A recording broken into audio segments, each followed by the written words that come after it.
കോഴിക്കോട് പേരാമ്പ്രയിൽ വൻ കുഴൽപ്പണ വേട്ട 50 ലക്ഷത്തിലധികം രൂപയുടെ കുഴൽപ്പണമാണ് പിടികൂടിയത്.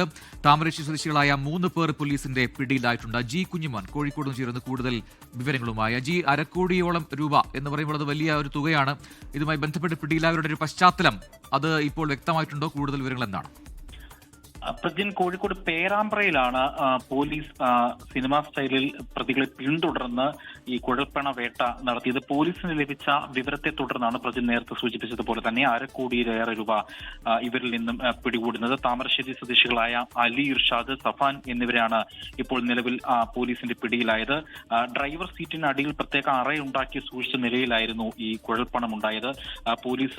പോലീസിന് ഇവർ കുഴൽപ്പണം കടത്തുന്നു എന്നുള്ള ഒരു രഹസ്യ വിവരം ലഭിച്ചിരുന്നു. ഇതിനെ തുടർന്നാണ് പേരാമ്പ്ര കൂത്താളി മുതൽ പേരാമ്പ്ര ബ്ലോക്ക് ഓഫീസ് പരിസരം വരെ സിനിമാ സ്റ്റൈലിൽ പോലീസ് ഇവരെ പിന്തുടർന്ന് വാഹനത്തിൽ ഉണ്ടായിരുന്നവരെ കസ്റ്റഡിയിലെടുക്കുകയും വാഹനത്തിന്റെ ഡ്രൈവർ സീറ്റിൽ അടിയിലടക്കം പരിശോധനകൾ നടത്തുകയും ചെയ്തിരുന്നു. വാഹനത്തിനുള്ളിൽ ഇവർ ഡ്രൈവർ സീറ്റിന് സമീപത്തായി ഒരു പ്രത്യേകതരം അറയുണ്ടാക്കി ഈ അറയ്ക്കുള്ളിലായിരുന്നു ഇവർ ഈ പണം സൂക്ഷിച്ചത് എന്നുള്ളതാണ് ഏറ്റവും ഞെട്ടിക്കുന്ന വസ്തുത. ഏതായാലും ഈ 2 പ്രതികളെയും പോലീസ് ഇപ്പോൾ കസ്റ്റഡിയിലെടുത്തിട്ടുണ്ട്. കൃത്യമായി തന്നെ അവരെ ചോദ്യം ചെയ്യുകയാണ്.